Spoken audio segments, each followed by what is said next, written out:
சற்று முன் பாஜக கட்சியிலிருந்து விலகிய 2 முக்கிய புள்ளிகள். அதிர்ச்சியில் மோடி. அதாவது கடந்த ஏப்ரல் மாதம் தமிழக பாஜக தலைவராக நயினார் நாகேந்திரன் போட்டியின்றி தேர்வு செய்யப்பட்டார்.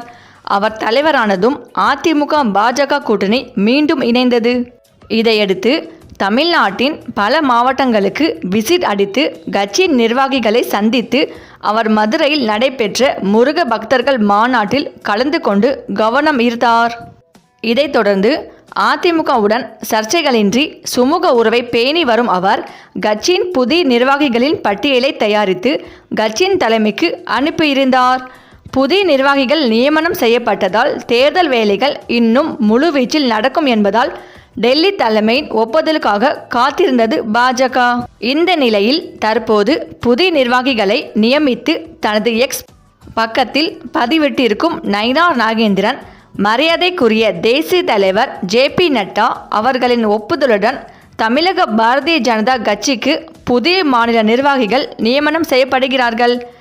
தங்களுடைய பணிகள் சிறக்க வாழ்த்துக்களை தெரிவித்துக் கொள்கிறேன் என்று கூறியுள்ளார். ஆக புதிதாக நியமிக்கப்பட்டிருக்கும் நிர்வாகிகள் பட்டியலின்படி எம். சக்கரவர்த்தி, வி.பி. துரைசாமி, கே.பி. ராமலிங்கம், கரு நாகராஜன், சசிகலா புஷ்பா, கனக சபாபதி, டால்பின் ஸ்ரீதர், ஏ.ஜி. சம்பத், பால் கனகராஜ், ஜெயபிரகாஷ், மா வெங்கடேசன், கே. கோபாலசாமி, குஷ்பு சுந்தர், என். சுந்தர் ஆகிய 14 பேர் மாநில துணைத் தலைவர்களாக நியமனம் செய்யப்பட்டுள்ளனர்.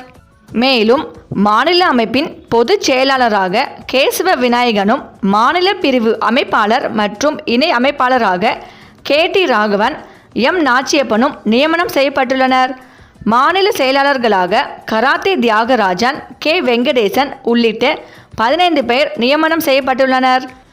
மாநில பொதுச் செயலாளர்களாக பொன். வி. பாலகணபதி, பேராசிரியர் ராம ஸ்ரீனிவாசன், எம். முருகானந்தம், கார்த்திகேயனி, ஏ.பி. முருகானந்தம் உள்ளிட்டோர் 5 பேர் நியமிக்கப்பட்டுள்ளனர். இந்த பட்டியலில் காங்கிரஸில் இருந்து பாஜகவில் இணைந்த விஜயதாரணிக்கு கட்சியில் எந்த பொறுப்பும் வழங்கப்படவில்லை. கடந்த 2021ஆம் ஆண்டு சர்ச்சையில் சிக்கி மாநில பாஜக பொதுச் செயலாளர் பதவியை ராஜினாமா செய்த கே.டி. ராகவனுக்கும் மீண்டும் பொறுப்பு வழங்கப்பட்டுள்ளது.